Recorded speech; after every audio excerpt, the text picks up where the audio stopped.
Hello. Today we're going to do our second Christmas card. My name's Brenda Beattie from Brenda Beattie's Brushstrokes. How's that for a mouthful? So our first Christmas card that we did was a landscape, and this one's going to be a wreath. So let's get started. So for this wreath, we need something circular to draw it.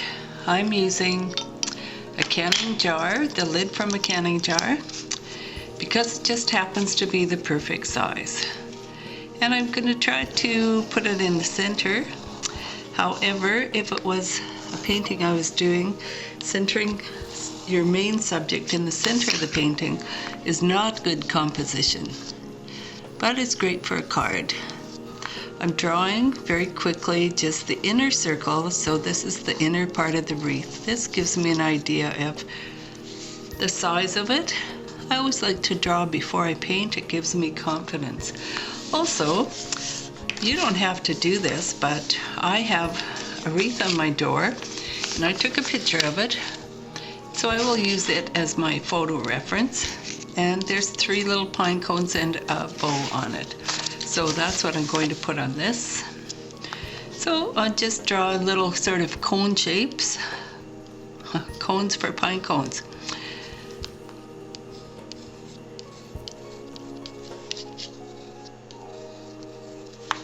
And the bow, it's wrapped around the wreath.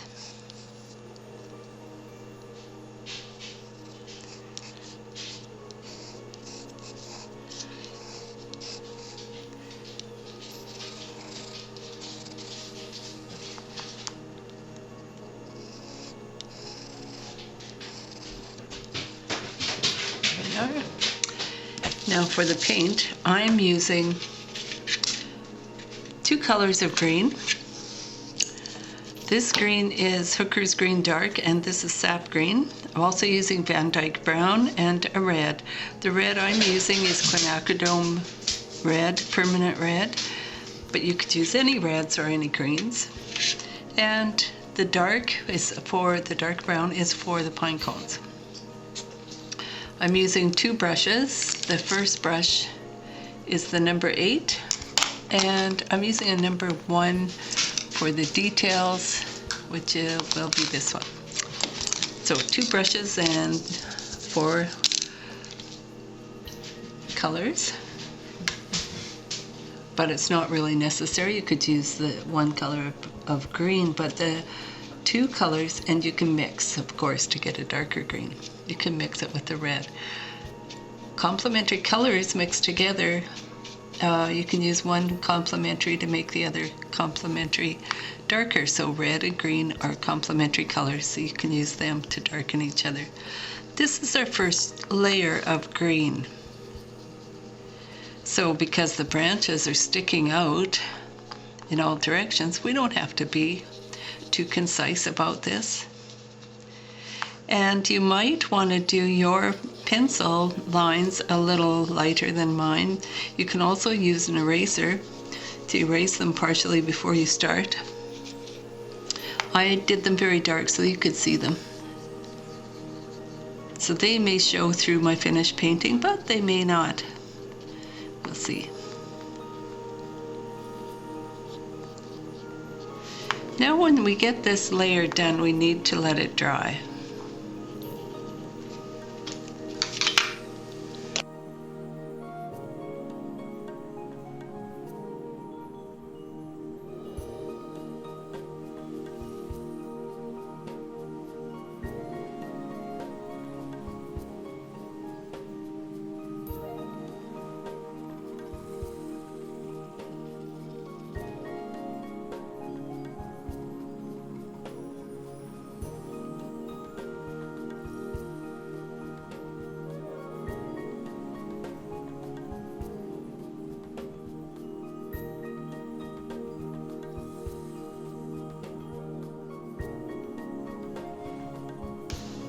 Now the wreath is pretty much finished, and I'm going to do the ribbon.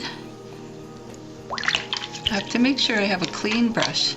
I'm going to start with my little tiny brush.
So now I'm about to put some really dark spots on the ribbon to give it a little more dimension, and a bit of 3-dimension to put where the shadows are.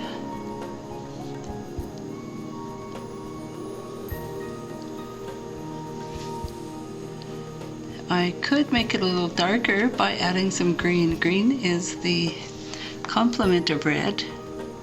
Very nice way to make a color darker is to add its complement. So I've added a little touch of green here.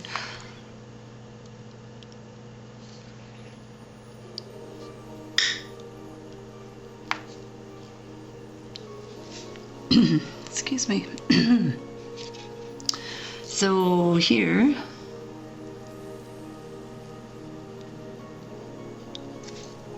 and along here, my bow has wire in it, so it's kind of stiff, and I've made it into some little curlies. This gives it more dimension.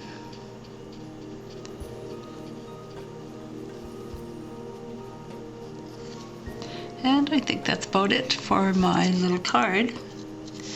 And if your card is a little crinkly, you could just stick a book on it. Leave it overnight with a heavy book on it. Flatten it out a bit. My bow actually has gold in it, and you could get a little more complicated with the bow, but I don't think I will.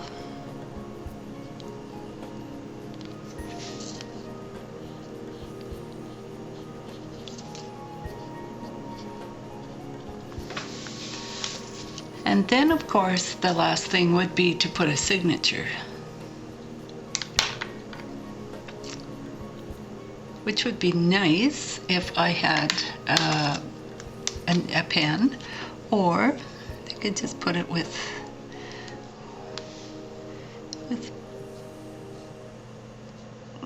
this little paintbrush.